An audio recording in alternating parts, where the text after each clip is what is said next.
রাজবাড়ী এক আসনের সাবেক এমপি এবং সাবেক শিক্ষা প্রতিমন্ত্রী জেলা আওয়ামী লীগের সহসভাপতি কাজী কেরামত আলীকে 28 এপ্রিল সোমবার বেলা 12টার দিকে রাজবাড়ী বিজ্ঞ আদালতে হাজির করে জিআর 332 মামলায় রাষ্ট্রপক্ষ 7 দিনের রিমান্ড আবেদন করলে জুডিশিয়াল ম্যাজিস্ট্রেট মোহাম্মদ তামজিদ আহমেদের বেঞ্চ কাজী কেরামত আলীকে 2 দিনের রিমান্ড আবেদন মঞ্জুর করে।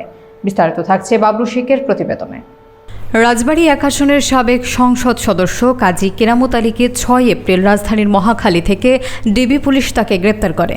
বৈষম্য বিরোধী আন্দোলনকারী শিক্ষার্থী রাজীব মোল্লা বাদী হয়ে 170 জনের নাম উল্লেখ করে 300 জনকে অজ্ঞাত আসামি করে রাজবাড়ী সদর থানায় একটি মামলা দায়ের করেন। সেই মামলার 2 নম্বর আসামি কাজী কেরামত আলীকে বিজ্ঞ আদালত 2 দিনের রিমান্ড মঞ্জুর করে। আন্দোলনে কাজী কেরামত আলী সরাসরি শিক্ষার্থীদের ওপর হামলা এবং গুলিবর্ষণ চালায়। জিআর 332-এর মামলায় 2 দিনের রিমান্ড এবং অপর একটি 334 মামলায় শোন অ্যারেস্ট আবেদন মঞ্জুর করে আদালত। সর্বমোট 2টি মামলায় কারাগারে রয়েছেন কাজী কেরামত। ওনার শুনানি ছিল, একটা জিআর 332, সেই মামলায় 7 দিনের রিমান্ড আবেদন করা হয়েছিল, বিজ্ঞ আদালত 2 দিনের রিমান্ড মঞ্জুর করেছেন। আর দ্বিতীয় মামলা যেটা 334-24 মামলা, সেই মামলায় শোন অ্যারেস্ট শুনানি ছিল, বিজ্ঞ আদালত শোন অ্যারেস্ট শুনানি আনতে মঞ্জুর করেছেন। কিন্তু 2টা মামলায় গ্রেপ্তার আছেন।